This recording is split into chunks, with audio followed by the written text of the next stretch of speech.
ॐ हरिः ॐ श्रीगुरुभ्यो नमः। हरिः ॐ।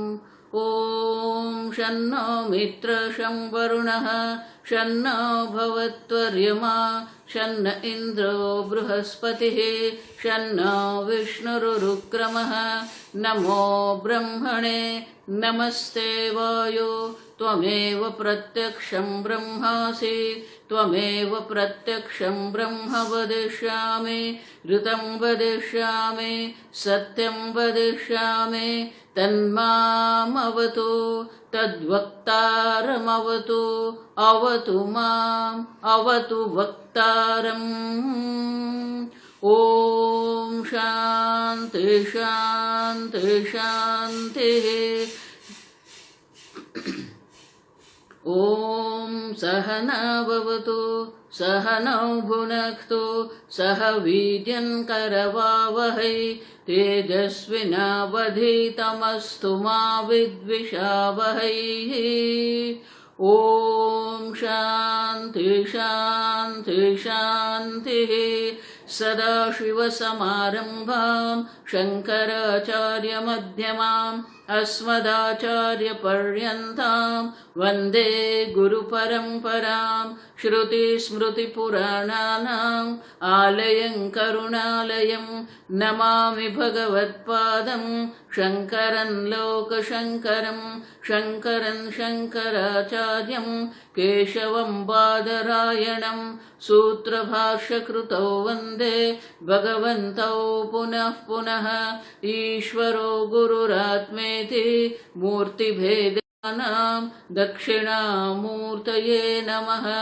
ॐ नमः प्रणवार्थाय शुद्धज्ञानैकमूर्तये निर्मलाय प्रशान्ताय दक्षिणामूर्तये नमः।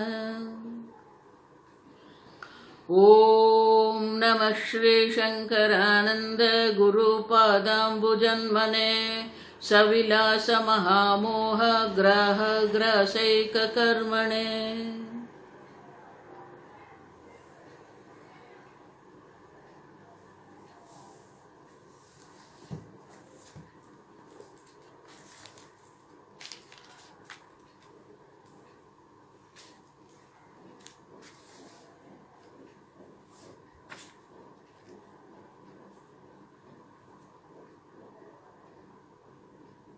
श्लोक नंबर 91।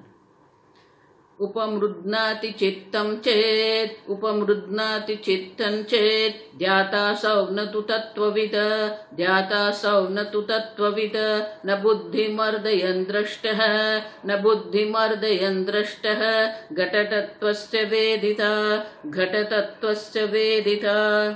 नेक्स्ट। सकृत्प्रत्ययमात्रेण घटश्चेद्भासते सदा स्वप्रकाशोऽयमात्मा किं घटवच्चन भासते।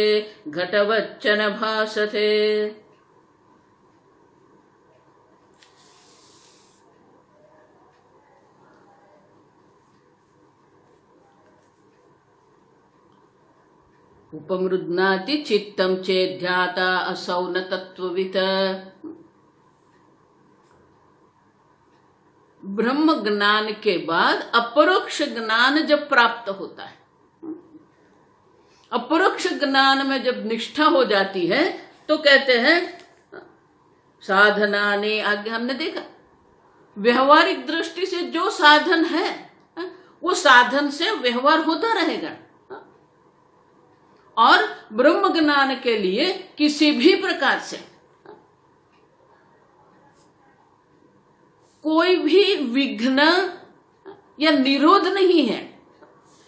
समाधि अवस्था और व्युत्थान अवस्था ऐसी दो अवस्था नहीं है। ब्रह्म ज्ञान में ये दो अवस्था नहीं है। जागृत अवस्था में भी ब्रह्म ज्ञान है, आप समझो, और स्वप्न में भी वही है, आप समझो। और इसलिए कहते हैं चित्त जो है ब्रह्म ज्ञान बुद्धि में जो होता है, एक बार ब्रह्म ज्ञान हो गया, अज्ञान की निवृत्ति हो गई, फिर लौकिक व्यवहार है वो कभी भी ब्रह्म ज्ञान में किसी भी प्रकार से विघ्न नहीं है, बाधक नहीं है। हमने देखा परसों कि ब्रह्म कर्म समाधि न, कर्म में भी वही ब्रह्म है, कर्ता भी ब्रह्म है, कर्म भी ब्रह्म है। और इसलिए कहते हैं कि चित्त के निरोध की कोई आवश्यकता नहीं है। आप समझो, चित्त शांत होगा, शांत वृत्ति होगी तभी ब्रह्म ज्ञान है, ऐसा नहीं है। स्वामी जी हमेशा मजाक करते थे कि ये योगी लोग जो है वो स्थिर रहने का प्रयत्न करते, शारीरिक दृष्टि से, मन की दृष्टि से, इंद्रियों की दृष्टि से स्थिरता का प्रयत्न करते, शांति का प्रयत्न वो करते हैं। तो स्वामी जी ऐसे मजाक करते थे कि अगर वो अशांत हो जाएंगे तो उसका ज्ञान, जैसे घड़े में पानी है, घड़े में हम पानी रखते हैं और घड़ा हिलता है तो पानी भी तरंगित हो जाता है, वो तरंग उत्पन्न होते हैं पानी में, विचलित होता है पानी। तो बोले कि योगी लोग जो है ये शरीर को, सबको शांत रखने का प्रयत्न करते। क्यों? क्योंकि अगर वो अशांत हो जाएंगे तो ब्रह्म ज्ञान भी क्या हो जाएगा? चलित हो जाएगा, विचलित हो जाएगा। अब यहां ऐसी कोई आवश्यकता नहीं है। मन उद्विग्न भी है, लेकिन उद्विग्न मन का आप असंग साक्षी चैतन्य है, इसलिए निरोध की कोई आवश्यकता नहीं है। आप समझो, बाह्य जगत से भी कोई विरोध नहीं है। आंतरिक जगत जिसको हम कहते हैं, अंतःकरण जिसको हम कहते हैं, उनमें भी अगर विक्षेप आ भी गया तो वो विक्षेप जो है वो ब्रह्म ज्ञान का विरोधी नहीं है, ब्रह्म ज्ञान में वो बाधक नहीं बन सकता। अब देखो, और इसलिए कहते हैं आगे, घट तत्व से वेदिता। यहां हम ज्ञान की बात करते, चित्त निरोध की बात हम नहीं कर रहे हैं। चित्त की एक एक वृत्ति जो है, केनोपनिषद में क्या कहते हैं? बोधम प्रतिबोध विदितम मथम। अब देखो, प्रतिबोधम, शंकराचार्य जी कहते हैं वहां बोध का अर्थ ज्ञान नहीं है, प्रत्यय है, वृत्ति है। प्रतिवृत्ति मानी कि प्रत्येक वृत्ति में वो अंतःकरण में वो चैतन्य स्वरूप आत्मा अभिव्यक्त हो रहा है। वृत्ति है तभी वो अंतःकरण है, वृत्ति है तभी वो अंतःकरण में चैतन्य स्वरूप आत्मा प्रकाशित हो रहा है। अब वृत्ति है तभी चैतन्य है, वृत्ति नहीं है तभी वो चैतन्य तो है ही।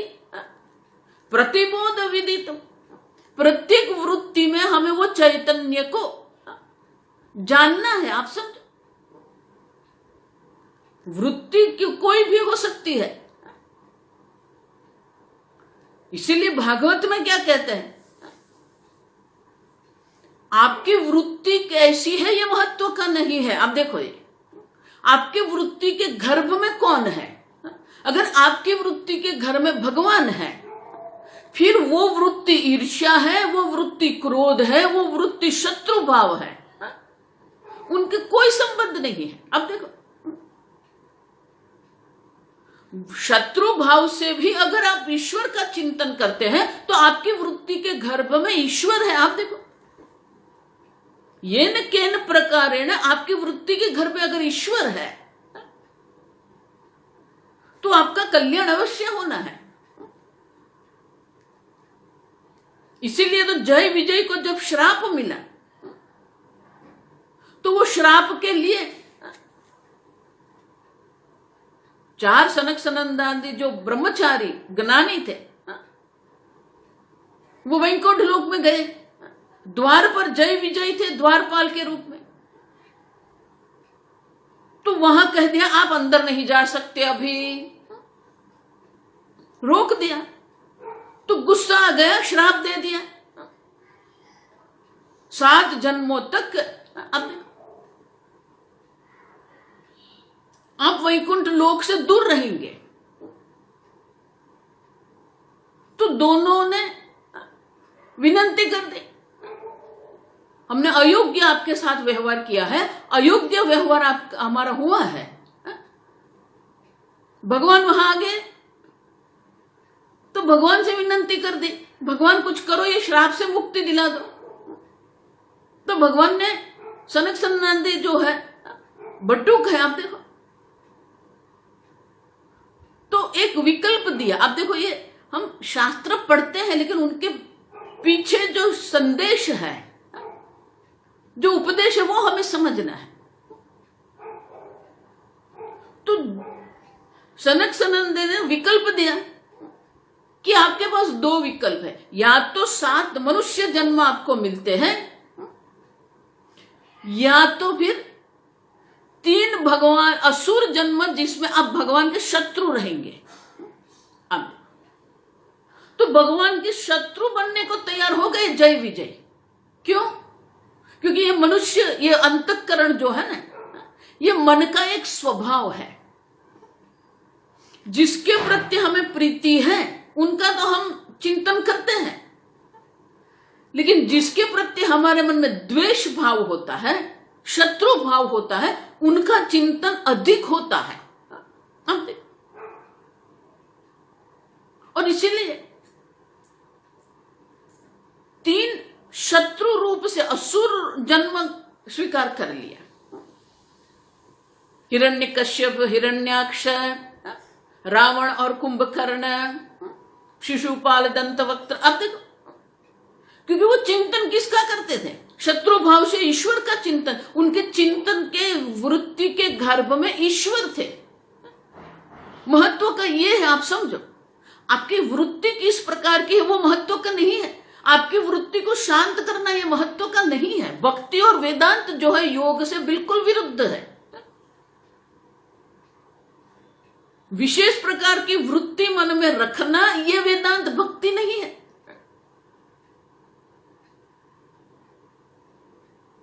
शत्रु भाव से भी वो चिंतन किसका करते थे? ईश्वर का चिंतन करते। उनकी वृत्ति के गर्भ में ईश्वर थे। उसी प्रकार से जिसको यह अपरोक्ष ब्रह्म ज्ञान हो गया है, उनकी वृत्ति के गर्भ में वो चिंतन है, तत्व है। आप देखो, अज्ञानी की वृत्ति के गर्भ में भी चिंतन वही है, लेकिन वो देखता नहीं है ना, ज्ञान नहीं है कि वृत्ति का अधिष्ठान भी चैतन्य है और वृत्ति का प्रकाशक भी चैतन्य। इसलिए महाराज श्री हमेशा कहते थे, ये जो ध्यान करने वाले हैं ना, ये बहुत सारे ऐसे ध्यान है जिसमें वो साक्षी भाव से ध्यान करवाते हैं। आप समझो ये ठीक से। तो साक्षी भाव से जब आप ध्यान करते हो, मैं साक्षी हूं, मैं असंग हूं, आप देखो, ये ब्रह्म ज्ञान नहीं है। आप अंतःकरण की वृत्ति के साक्षी है, लेकिन वो साक्षीपना जो है ये ब्रह्म ज्ञान नहीं है। ये असंगता, ये साक्षी है आप, लेकिन वृत्ति के साक्षी मात्र आप नहीं है। वृत्ति का अधिष्ठान चैतन्य भी आप है। प्रतिबोध विदितम मतम। आप देखो, प्रत्येक वृत्ति के गर्भ में भी वही चैतन्य है। आप देखो, तो अधिष्ठान चैतन्य और प्रकाशक चैतन्य दोनों का जब तक ऐक्य नहीं होता है तब तक ब्रह्म ज्ञान नहीं होगा। ये महाराज श्री कहते थे, आप समझो। लेकिन अधिष्ठान चैतन्य और प्रकाशक चैतन्य का ऐक्य जब होता है तब क्या होता है?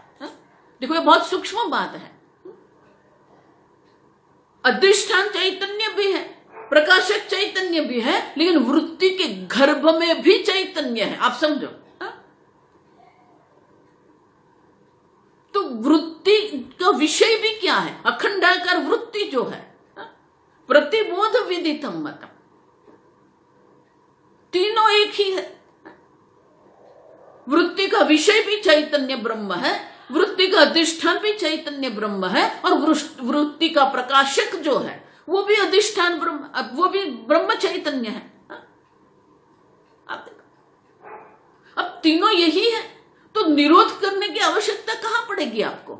लौकिक व्यवहार से आपको हटने की आवश्यकता क्यों पड़ेगी? और इसलिए कहते हैं कि ये ज्ञान है। आप समझो, घट तत्व से वेदिता। आप देखो, ज्ञान में बुद्धि का मर्दन करने की, उपमर्दन करने की, निरोध करने की आवश्यकता नहीं है, उनका निवारण नहीं करना है।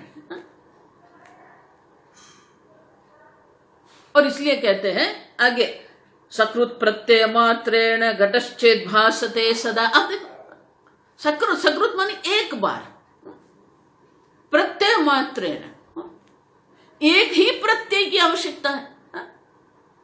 घटाकार वृत्ति जब होती है तो घटाकार वृत्ति घट के अज्ञान की निवृत्ति कर देती।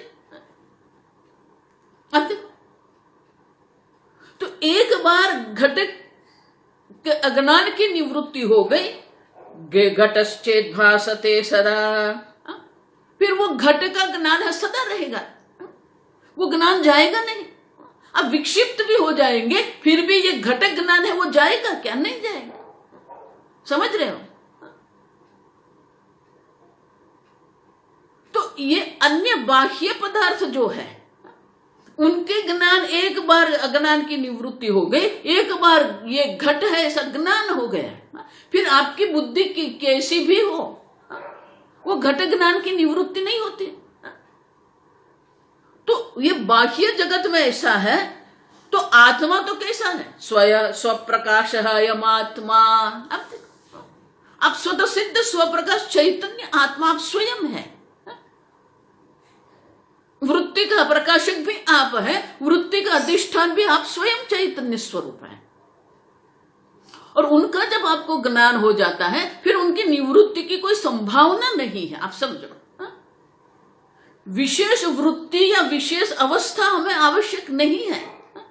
भारतीय तीर्थ मुनि ये कह रहे हैं कि आपके शरीर, आपका मन, आपकी अंतःकरण की वृत्ति विशेष प्रकार की होनी चाहिए, विशेष प्रकार की अवस्था होनी चाहिए। ये नहीं है यहाँ पर अपेक्षित, न अपेक्षित है। आप समझो, और इसलिए कहते हैं स्वप्रकाश अयमात्मा किम घटवच्चन भासते। अब घड़े का ज्ञान जो सदा हमारी बुद्धि में रहता है, तो ये तो स्वप्रकाश आत्मा का ज्ञान है, वो कैसे नहीं रहेगा? किम घटवच्चन भासते। घट तो पर प्रकाश है, आत्मा स्वप्रकाश है। अब देखो, इसलिए स्वामी जी कहते हैं ignorance goes for ever, knowledge comes for ever. एक बार ज्ञान हो जाता है, फिर उनकी निवृत्ति नहीं है। आप समझो, घट का ज्ञान एक बार हो गया, ये घट है, फिर हर रोज उठ के, प्रत्येक दिन आपको उठ के जानना नहीं पड़ेगा ये घट है, नहीं, सदा रहेगा आपके साथ। तो ये अयम आत्मा, ये आत्मा जो है स्वप्रकाश चैतन्य स्वरूप आत्मा है। अब समझो, विशेष देश, विशेष काल या विशेष अंतःकरण की अवस्था आवश्यक नहीं है यहां पर, क्योंकि प्रत्येक प्रतिबोध विदितम मतम, प्रत्येक अंतःकरण की जो वृत्ति है वो चैतन्य को अभिव्यक्त कर रही है।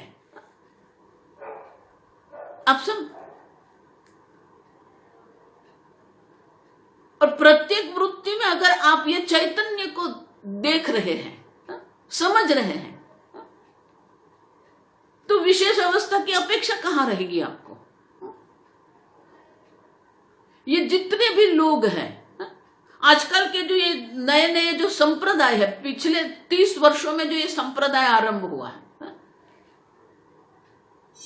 वो व्यक्ति के मन में, साधक के मन में ऐसे अयोग्य विचार डालते हैं, विशेष देश, विशेष काल, विशेष कर्म। अब देखो, घर में माता पिता की सेवा नहीं करेंगे, आश्रम में 15 दिन जाएंगे, सेवा करेंगे वहां। अब 2-2 वर्ष तक का वो वहां पर वेटिंग लिस्ट चलता है सेवा का, और घर में क्या है? आप समझे, भगवान इसलिए कहते स्वधर्म निधनम श्रेय, स्वधर्म का पालन करना ये आवश्यक है। ईश्वर ने आपको जो प्रारब्ध कर्म दिया है, आपको जो माता पिता, पुत्र पुत्री, ये सब जो आपकी जिम्मेवारी है, दायित्व जो आपका है, वो दायित्व को छोड़ के आप आश्रम में जाएंगे, आश्रम में रहेंगे तो करेंगे हमने कर्मयोग किया, तो घर में क्या है? अब भगवान यही गीता में कहते हैं कि अपने कर्म का पालन करना, कर्तव्य कर्म का अनुष्ठान करना, यही कर्म योग है। स्वकर्मणाचम अभ्यर्थ सिद्धिम विंदति मानव। स्वकर्म मानी क्या? स्वधर्म। हमारे स्वधर्म का त्याग करके हम विशेष देश में विशेष काल में जाएंगे। आप देखो, अगर आप निवृत्त हो गए हैं और आप आश्रम में जाके रहते हैं, सेवा करते हैं, अच्छी बात है, लेकिन घर में अगर कोई आवश्यकता है तो वो छोड़ के आप जाएंगे वहां पर। मैंने देखा ये अपने अपने पुत्र पुत्री की अवगणना करते हैं और दूसरे बच्चे को पढ़ाते हैं। ये क्या ब्रह्म ज्ञान? ये कर्मयोग है? नहीं, आप समझो। ये पिछले 25 वर्षों से कोई भी व्यक्ति, कोई भी साधक में मुझे आके पूछते हैं, तो मुझे आश्रम में जाना है, मैं मना करती हूं। आप समझो, ये आश्रम शास्त्र अध्ययन के लिए है, रहने के लिए नहीं है। गृहस्थ को आश्रम में रहना नहीं है, आप समझो।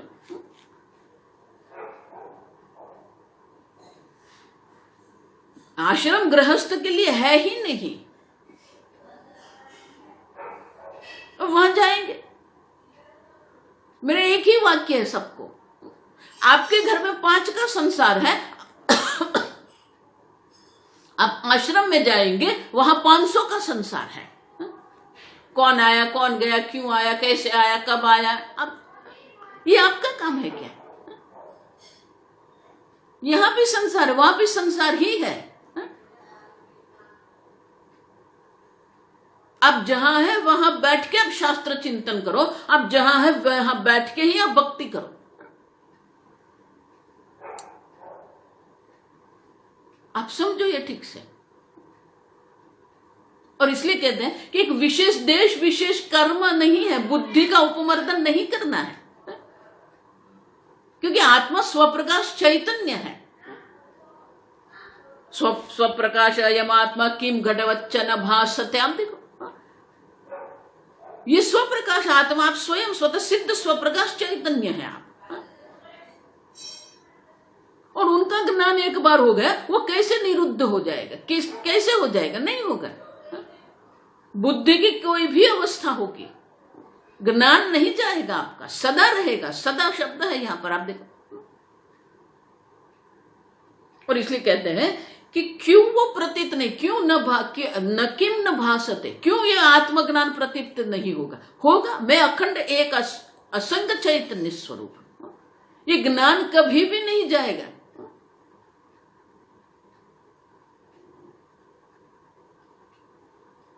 और इसलिए कहते हैं कि घटवच्च किम न भासते। आप समझो ये ठीक। और भगवान तो कहते हैं अंतकाले भी, अंतकाल में भी अगर ये ब्रह्म में निष्ठा आपकी हो गई, मैं पूर्ण अखंड एक अद्वितीय चैतन्य स्वरूप आत्मा हूं, ये ज्ञान अगर आपको हो गया, ब्रह्म निर्वाण मृत्यु, मोक्ष अवश्य प्राप्त होगा आपको। और इसीलिए ये किसी भी प्रकार से विशेष अवस्था नहीं है ब्रह्म ज्ञान। आगे कहते हैं स्वप्रकाशतया किन्ते, स्वप्रकाशतया किन्ते तद्बुद्धिस्तत्त्ववेदनम्, तद्बुद्धिस्तत्त्ववेदनम् बुद्धिश्चक्षणं नाश्येत, बुद्धिश्चक्षणनाश्येति, बुद्धिश्चक्षणनाश्येति चोद्यं तुल्यं घटादिषु, चोद्यं तुल्यं घटादिषु।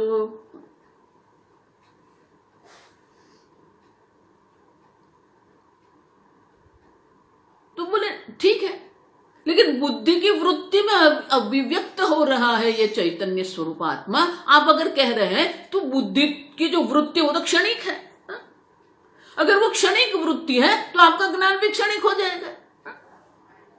तो उसके उत्तर में स्वप्रकाशतः किमते, भले आत्मा स्वप्रकाश, उससे क्या होगा? किमते माने कि स्वप्रकाश आत्मा से आपका क्या होगा? क्यों?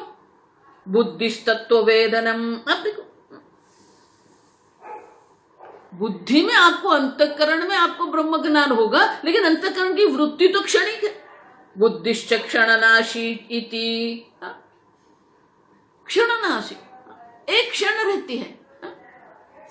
तो क्षण, एक एक क्षण में एक एक वृत्ति उत्पन्न होती रहती है। एक क्षण में वो नाश पाती, नाश हो जाता है उसका। तो बुद्धि का नाश हो जाएगा। तो भारतीय तीर्थ मुनि कहते हैं कि वृत्ति क्षणिक होने से क्या आपका घट ज्ञान नाश हो गया? उसका नहीं हुआ। घटवच्च किमते। अब देखो, घट वृत्ति क्षणिक होने पर भी, बुद्धि की वृत्ति क्षणिक होने पर भी आपको जितना आज जो ज्ञान है वो ज्ञान क्या नाश होगा? नहीं होगा। अब घट का ज्ञान का नाश नहीं होता है तो आत्मज्ञान का नाश कैसे हो जाएगा? घटवच्च तुल्यम। अब देखो, बाह्य पदार्थ का ज्ञान जो है वो हमारे साथ रहता है, सदा रहता है। तो फिर ये पराविद्या ब्रह्म ज्ञान है, आप स्वयं है, उनका ज्ञान कैसे नाश हो जाएगा? आप समझ रहे? वृत्ति क्षणिक है तो क्या हो गया?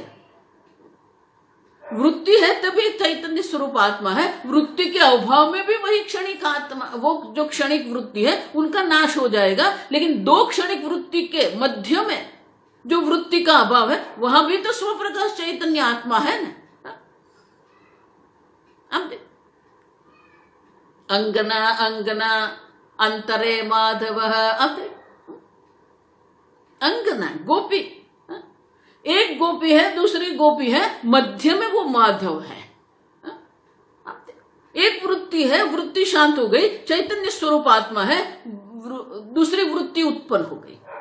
तो दो वृत्ति के मध्य में वो चैतन्य स्वरूप आत्मा है और वृत्ति में भी वही चैतन्य स्वरूप आत्मा है। अब तो ये जो है अंगना अंगना अंतरे माधव, देखो ये रासलीला है। रासलीला भी निधिध्यासन है। आपकी दृष्टि वृत्ति के नाम रूप में रहती है, वहां से हटा के वृत्ति के अधिष्ठान चैतन्य पर आप अपनी दृष्टि कर लो तो क्या होगा? माधव माधव। अब देखो, अंतरे अंगना, एक वृत्ति है, दूसरी वृत्ति उत्पन्न होती है, उसके पहले जो अभाव है वहां चैतन्य है।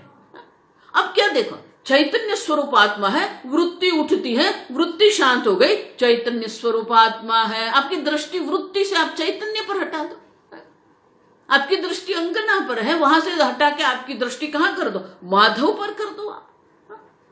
माधव मानी जो स्वप्रकाश चैतन्य है। आप समझो, माधव का अर्थ की है स्वप्रकाश चैतन्य स्वरूप आत्मा। तो वृत्ति पर आपकी दृष्टि, इसलिए आप कह रहे हो एक क्षणिक है, लेकिन वृत्ति के अधिष्ठान चैतन्य पर आप दृष्टि कर लेंगे तो अधिष्ठान चैतन्य है। वृत्ति है तभी अधिष्ठान चैतन्य स्वरूप आत्मा है, वृत्ति नहीं है तभी वही है। आप देखो, तो घट का ज्ञान, अपरा विद्या का अगर नाश नहीं होता है तो पराविद्या जो है उनका तो नाश कैसे हो सकता है? आपके शरीर की जो भी अवस्था है, जो भी देश है, जो भी काल है, जो भी अंतःकरण की अवस्था है, उनका नाश कभी नहीं होगा। आप समझो। और अगर आप कहते हो कि आत्मज्ञान का नाश हो जाता है तो घट ज्ञान का भी नाश हो जाना चाहिए, लेकिन वो नहीं होता है।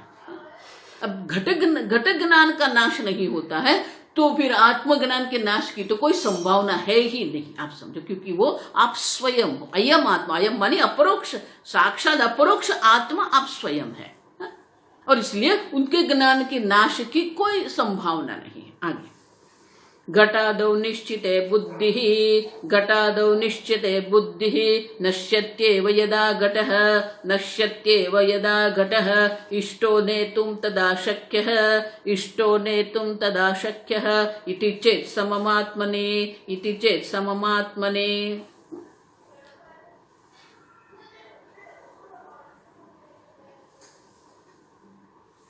घटादौ निश्चितः निश्चिते, एक बार निश्चय हो गया ये घट है। अब देखो बहुत सुंदर है, नश्यति एव यदा घटः,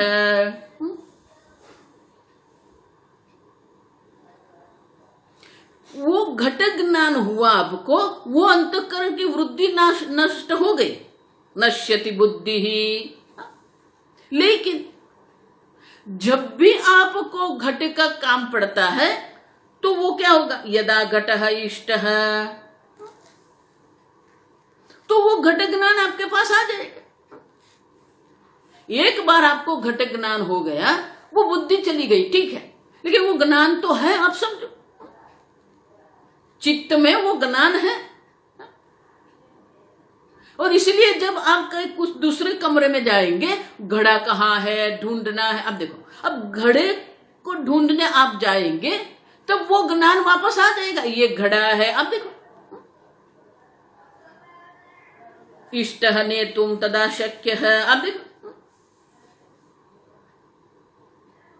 वो घड़े को आप पहचानेंगे, जान जाएंगे ये घड़ा है, माने क्या हुआ, वो वृत्ति का नाश हो गया, लेकिन घट ज्ञान थे वो उनका नाश नहीं हुआ है। जिस अंतःकरण वृत्ति से आपको, घटाकार वृत्ति से आपको घट ज्ञान हुआ है, वो घटाकार वृत्ति क्षणिक है, इसलिए उनका नाश हो गया। लेकिन जो घट ज्ञान आपके चित्त में जो है उनका नाश नहीं हुआ है। और इसलिए जब भी आप घड़े की आवश्यकता आपको पड़ती है तो आप घड़ा देखते हो, जानते हो, पहचानते हो। अब देखो,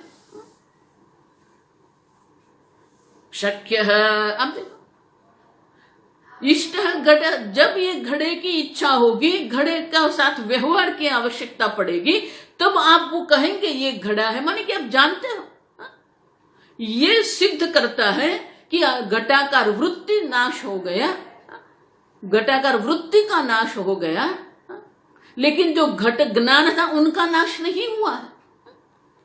क्योंकि जब आपको व्यवहार करना होगा तब आप जानेंगे ये घट है।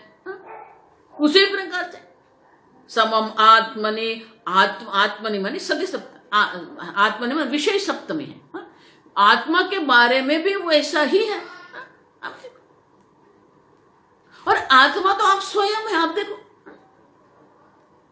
तो उनके ज्ञान की नाश की कोई संभावना ही नहीं है। एक बार शास्त्र श्रवण कर लिया, शास्त्र श्रवण से मनन निधिध्यासन से यह अपरोक्ष ज्ञान जब बन जाएगा, एक बार ब्रह्म ज्ञान हो गया, उनके नाश की कोई संभावना नहीं। समम आत्मा ने, आत्मा के बारे में भी वही है, आप समझो, ब्रह्म ज्ञान के नाश की कोई संभावना नहीं है, आप देखो, क्योंकि चित्त में वो है, यहां तो आप स्वयं है। आप देखो, घट ज्ञान तो चित्त में रहेगा, और जब आपके सामने घट आएगा तब वो घट ज्ञान अभिव्यक्त होगा। यहां तो आप स्वयं है, अभिव्यक्ति की बात ही कहां पर है। आप अखंड एक अद्वितीय चैतन्य स्वरूपात्मा है। एक बार आपको अखंडाकार वृत्ति से अज्ञान की निवृत्ति हो गई, ब्रह्म ज्ञान हो गया, ब्रह्म में भी साक्षात अपरोक्ष ज्ञान आपको हो गया, फिर वहां पर ज्ञान के आने जाने की कहां पर संभावना। बुद्धि क्षणिक है तो बुद्धि क्षणिक है तो भले क्षणिक रहते हो।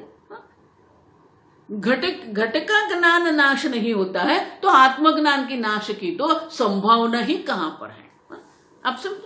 इसलिए कहते समम आत्मनि, आत्मा के बारे में भी वैसा ही है कि एक बार ब्रह्म ज्ञान हो जाए। इसलिए भगवान कहते हैं ना, ऐसा ब्राह्मी स्थिति पार्थ एनाम प्राप्य न विमुह्यते। एक बार ये ब्राह्मी स्थिति आपकी हो गई, ब्रह्म ज्ञान में आपकी स्थिति हो गई, फिर किसी भी प्रकार से मोह की संभावना नहीं है। अब देखो, विस्मृति की कोई संभावना नहीं है। महाराज तो ऐसे कहते थे कि अगर बुद्धि में वृद्धावस्था में विस्मृति भी हो जाती है, शास्त्र की भी विस्मृति हो गई, तो क्या ब्रह्म ज्ञान चला जाएगा उनका? नहीं। अब देखो, आजकल जो ये नए रोग आए ना, अल्जीमर है, अब देखो बहुत सारे ऐसे रोग, मानसिक रोग जो है, व्यक्ति को कुछ याद ही नहीं रहता, तो क्या ब्रह्म ज्ञान चले जाएगा उसका? नहीं। महाराज श्री कहते थे कि अगर शास्त्र भी विस्मृत हो गया, अपना नाम का भी विस्मरण हो गया, फिर भी उनका ब्रह्म ज्ञान जो है वो ब्रह्म ज्ञान का नाश नहीं होता है। इसलिए मैंने आगे कहा कि शरीर की क्या अवस्था है, बुद्धि की क्या अवस्था है, अंतःकरण की क्या अवस्था है, उसे ब्रह्म ज्ञान से कोई संबंध नहीं है। आप समझो ये ठीक से। योग के लिए ये सब आवश्यक है। शरीर ऐसा होना चाहिए, मन ऐसा होना चाहिए, इंद्रिय ऐसी होनी चाहिए। ये आजकल जो चल रहा है ना, सात्विक भोजन, ये क्या पागलपन है? अब समझो, विशेष देश काल अवस्था ये ब्रह्म ज्ञान नहीं है। और इसलिए कहते हैं कि ये जो भी है, शंकराचार्य जी वहां कहते प्रतिबोध विदितम मन क्या है? दृष्टा है, श्रोता है, मनता है। बृहदारण्यकोपनिषद में कहते हैं दृष्टा का भी जो अधिष्ठान चैतन्य वो आप स्वयं है, श्रोता का अधिष्ठान भी आप है, मनता का अधिष्ठान भी आप है, विज्ञाता का अधिष्ठान भी आप है। दृष्टा, श्रोता, मनता, विज्ञाता। अब बुद्धि की कोई भी अवस्था है, मन की कोई भी अवस्था है। और इसलिए आगे के श्लोक में दर्शाते हैं, निश्चित्य सकृदात्मानं, निश्चित्य सकृदात्मानं, यदापेक्षा तदैवतं, यदापेक्षा तदैवतं, वक्तुं बन्तुं तथा ध्यातुं, वक्तुं बन्तुं तथा ध्यातुं, शक्नोत्यैव हि तत्त्ववित्, शक्नोत्यैव हि तत्त्ववित्। निश्चित्य सकृदात्मानं, आत्मा के स्वरूप का एक बार निश्चय हो गया। आपको ये निश्चय करना। आप देखो, निश्चित्य, शास्त्र तो कहते हैं आप सत्यम ज्ञानम अनंतम ब्रह्म है, भगवान भी यही कहते हैं गीता में। अविनाशी तो आपका कभी नाश होता ही नहीं है। आप देखो, शरीर का नाश हो जाता है, न हन्ते हन्यमाने शरीरे। अब वो आत्मा है, शरीर के नाश से भी ये आत्मा का नाश नहीं होता है।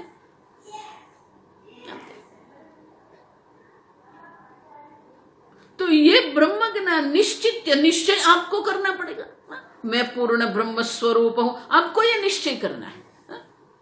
देखो, इसलिए वेदांत और अन्य विषय में जो है ये बहुत बड़ा अलग है, दोनों भेद है, भिन्नता है दोनों में।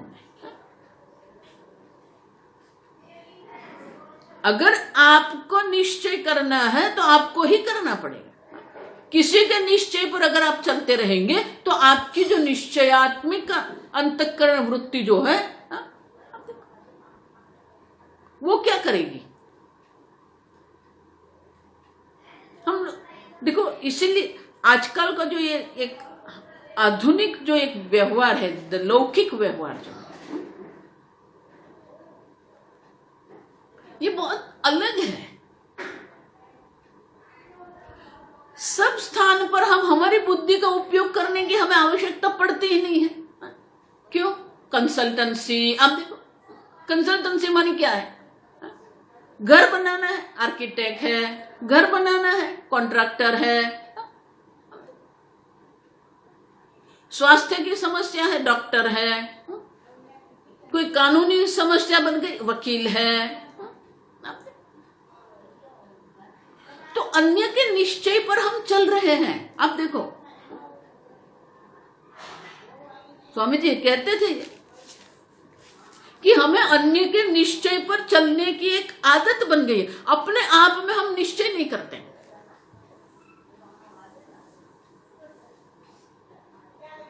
आप देखो, निश्चय आपका होना चाहिए। मैं भगवान का भक्त हूं, ये निश्चय भी आपका होना चाहिए, भगवान का नहीं।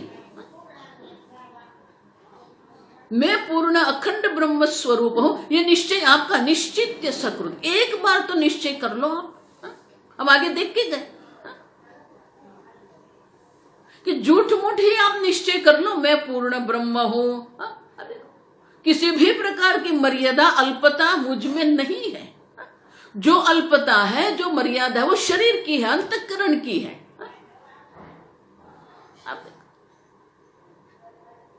इसलिए संपूर्ण भगवत गीता में भगवान कोई निश्चय करते ही नहीं है। अर्जुन पूछता है निश्चित एक तदेकम वद। अब देखो भगवान निश्चय करके एक बताओ आप। अब भगवान कहते ही नहीं है। क्यों? क्यों? निश्चय आपको करना है ना। गुरु के निश्चय पर भी आप कितने दिन चलते रहेंगे? अब देखो शिशु अवस्था से हमें ये एक आदत बन गई है। और वो जो बचपना है ना, वो शैशव अवस्था हमारी गई नहीं है अंतःकरण से। आप कितने 70 साल के हैं या 60 साल के हैं, लेकिन ये जो हमारे अंतःकरण में जो है ना, उनको वैलिडेशन कहते हैं शास्त्र में, मानस शास्त्र में उसको वैलिडेशन। अन्य के द्वारा उनको हमें परमिशन देनी, अनुमति हमें लेनी पड़ती है। माने आपके निश्चय पर आपको कोई विश्वास नहीं है, अन्य अगर उसको अनुमोदन करेंगे तो आपको लगेगा ये ठीक है। तो बाल्यावस्था से वही है हम। अब समझे? ये बालक जो घर में होते हैं वो क्या करते हैं? कुछ विशेष कर्म करेंगे, फिर वो खड़े होके बोलेंगे मम्मी आप देखो। अब मम्मी को हाँ देखो मेरा बेटा बहुत अच्छा है। अब तो जब तक मम्मी या पापा माता पिता का अनुमोदन नहीं मिलता है तब तक उनको ऐसा नहीं लगेगा उन्होंने कुछ विशेष कर्म किया है। हर एक वस्तु में वो अनुमोदन की अपेक्षा रखता है। अब बड़े हो गए, बड़े होके भी वही कर रहे हैं हम। अन्य के अनुमोदन से, अन्य आपका अनुमोदन करे कि न करे आप समझोगे। ब्रह्म ज्ञान में भी वही है। अन्य के अनुमोदन से आप ब्रह्मज्ञानी बनेंगे क्या? अन्य अनुमोदन करेंगे तो आप ब्रह्मज्ञानी, नहीं तो नहीं आप ब्रह्मज्ञानी। ऐसा है क्या? निश्चित सकृत। आपको निश्चय का आत्मानम सकृत। सकृत माने एक बार आपके बारे में निश्चय तो आप कर लो। मैं अखंड पूर्ण एक अद्वितीय चैतन्य चिन्मात्रो हम सदाशिव। आप देखो एक बार ये निश्चय आप कर लो, क्योंकि निश्चय आपको करना है। देखो इसलिए वेदांत और भक्ति में भी वे भिन्नता क्यों है? भक्ति में हम ईश्वर के शरण में रहते हैं। जाही विधि राखे राम ताही विधि रही, मानी हमारा कोई निश्चय निर्णय नहीं है, ईश्वर जो कर रहा है हम करते रहते हैं। भक्ति मानी ईश्वर की शरणागति, ईश्वर के अधीन है हम। लेकिन यहां एक सोपान आगे बढ़ना है हमें। अर्जुन पूछता रहा और भगवान ने कहा मैं निश्चय करने वाला नहीं हूं अर्जुन। लेकिन स्पष्ट रूप से नहीं कहा भगवान ने, उत्तर के द्वारा कहा तदेकम वद निश्चित्य, तद एकम वद निश्चित। भगवान निश्चय करके आप मुझे एक दर्शाओ।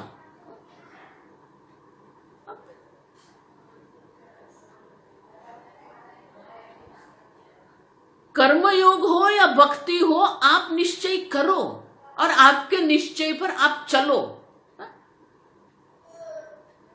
हमारी दूसरी जो समस्या ये है, निश्चय तो हम करते हैं लेकिन निश्चय के अनुरूप हमारा जीवन नहीं होता है।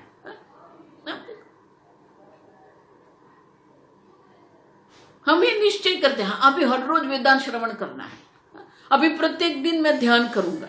करो नहीं, हमारे निश्चय पर हमें चलना है। देखो वही साधना है, आप समझना। उचित साधना यही है कि आप निश्चय करो और आप आपके निश्चय पर चलते रहो। जितना आप आपके निश्चय पर चलते रहेंगे ना, आप दृढ़ता पूर्वक चलते रहो। शास्त्र के अनुसार, गुरु के आदेश के अनुसार एक बार निश्चय कर लिया, फिर आप उनका अनुष्ठान करते रहो। आपके निश्चय पर आप जितने दृढ़ बनेंगे ना, उतना ही ये ब्रह्म ज्ञान आपके लिए सरल है। हम अन्य के निश्चय पर चलते हैं और ब्रह्म ज्ञान में भी वही है। नहीं काम, ये काम नहीं करेगा। इसलिए कहते निश्चित सकृदात्मान। अब देखो, सकृद एक बार आपके बारे में आप निर्णय कर लो। निश्चित्य सकृदात्मानम यदा अपेक्षा तदेवथम। फिर भले वो वृत्ति नष्ट हो जाए, वृत्ति नष्ट हो जाती है ना, आपका ज्ञान, आपका निश्चय नष्ट नहीं होगा। और जब भी अपेक्षा पड़ेगी तब वो आ जाएगा। जिस प्रकार से घट ज्ञान हो गया है, फिर व्यवहार में जब भी घट की अपेक्षा होगी तो आपका ज्ञान वहां होगा। ये घट है, आप देखो, नए तरीके से पुनः आपको घट ज्ञान प्राप्त करने की आवश्यकता नहीं है। उसी प्रकार से आत्मज्ञान भी वही है। वक्तुम मंतुम तथा ध्यातुम शक्नोति एव हि तत्त्ववित्। अब देखो, आत्मज्ञान के बारे में ही हम वक्तुम, आप देखो, मंतुम मनन कर, आत्मज्ञान का उपदेश करना वक्तुम। वक्तृ, अब देखो, मंतुम मनन करने के लिए, मंतुम वक्तुम उपदेश करने के लिए, ध्यातुम ध्यान करने के लिए, शक्नोति एव हि तत्त्ववित्। वो तत्वविद जो है, एक बार जिसको ये अपरोक्ष ज्ञान हो गया है, फिर उनके लिए ये उपदेश करना है या मनन चिंतन करना है या ध्यान करना है, वो सहज हो जाएगा। जब भी अपेक्षा होगी तब वो आत्मज्ञान की चर्चा कर सकते हैं। हम जब पाणिनि व्याकरण पढ़ते थे आश्रम में, तो उनके जो नियम है ना, बहुत कठिन है समझने में, क्योंकि बहुत तर्कबद्ध है। इतने तर्कबद्ध है ना कि थोड़ा ऐसा वैसा आप नहीं कर सकते। कई हमारे जो स्वाध्यायी थे, वो स्वामी जी के पास जाके कहते थे, स्वामी जी ऐसे ही संस्कृत व्याकरण पढ़ लेते हैं, ये पाणिनि सूत्र पढ़ने की क्या आवश्यकता है। तो स्वामी जी कहते थे, पाणिनि मुनि जिस तर्कबद्ध रूप से हमें ये व्याकरण का ज्ञान देते हैं, अगर उस प्रकार से हम व्याकरण का ज्ञान प्राप्त करते हैं तो एक और हमें एक लाभ बनेगा। क्या? तर्कबद्ध रूप से चिंतन करने की हमें आदत बनेगी। तो वो तर्क जो है, तर्कबद्ध रूप से हम चिंतन कर सकते हैं। अब देखो, तो जब हम ये पढ़ते थे तो हमारे जो व्याकरण के आचार्य स्वामी सिद्ध बोधानंद जी, तो वो कहते थे कि ये ज्ञान आपके लिए इतना दृढ़ बन जाना चाहिए कि रात को 12 बजे मध्य रात्रि में भी अगर कोई उठा के आपको पूछते हैं तो उत्तर आपके मन में होना चाहिए। अब देखिए, वक्तुम मंतुम ध्यातुम शक्नोति, एक बार ये निश्चय आपका हो गया है, फिर वो उपदेश करना है या मनन करना है या ध्यान करना है, वो सब संभव है। आप देखो, जिस प्रकार से घटक ज्ञान आपको उपलब्ध हो जाता है जब आप व्यवहार करते हो, उसी प्रकार से नित्य निरंतर आत्मज्ञान आपके लिए उपलब्ध है। आप ध्यान भी कर सकते हो, मनन भी कर सकते हो, चिंतन भी कर सकते हो, वक्तुम माने कि उपदेश भी कर सकते हो। उनके लिए कोई विशेष अवस्था, विशेष काल, देश नहीं है। जब भी अपेक्षा रहेगी तब वो आपके लिए उपलब्ध है। ये ब्रह्म ज्ञान ऐसा है कि हर समय आपके लिए उपलब्ध है। वक्तुम मंतुम, आप देखो, ध्यातुम शक्नोति ही तत्ववित। तत्वज्ञानी के लिए कभी भी आप चिंतन करो, जब भी अपेक्षा बनेगी वो अब उपलब्ध रहेगा ब्रह्म ज्ञान आपके लिए। जिस प्रकार से घट ज्ञान उपलब्ध रहता है उसी प्रकार से ये ब्रह्म ज्ञान भी, तत्व ज्ञान भी आपके लिए नित्य निरंतर उपलब्ध है। भूल जाएंगे ऐसा नहीं है, खो गया ऐसा नहीं है, सदा सर्वदा आपके साथ वो रहेगा। लेकिन निश्चित सकृदात्मान, महत्व का ये है कि आप निश्चय कर लो आप कौन है। एक बार आपने निश्चय कर लिया, वो निश्चय में आपकी दृढ़ता हो गई, ये ब्रह्म ज्ञान में आपकी स्थिति हो गई, फिर कभी भी वो ब्रह्म ज्ञान आपके लिए उपलब्ध रहेगा। उनकी कभी भी विस्मृति की कोई संभावना नहीं है। आगे हम कल देखेंगे। ओम स्वस्ति प्रजाभ्यः परिपालयन्ताम् न्यायेन मार्गेण महिं महिषाः। गोब्राह्मणेभ्यः शुभमस्तु नित्यं। लोकाः समस्ताः सुखिनो भवन्तु। काले वर्षतु पर्जन्यः। पृथिवी सस्यशालिनी। देशोऽयं क्षोभरहितः। ब्राह्मणाः सन्तु निर्भयाः। ओम सर्वेषां स्वस्तिर्भवतु। सर्वेषां शान्तिर्भवतु। सर्वेषां पूर्णं भवतु। सर्वेषां मङ्गलं भवतु। सर्वे भवन्तु सुखिनः। सर्वे सन्तु निरामयाः। सर्वे भद्राणि पश्यन्तु। मा कश्चित् दुःखभाग् भवेत्। असतो मा सद्गमय। तमसो मा ज्योतिर्गमय। मृत्योर्मा अमृतंगमय। ओम पूर्णमदः पूर्णमिदं पूर्णात् पूर्णमुदच्यते। पूर्णस्य पूर्णमादाय पूर्णमेवावशिष्यते। ओम शांति शांति शांति। हरि ओम। श्री गुरुभ्यो नमः। हरि ओम।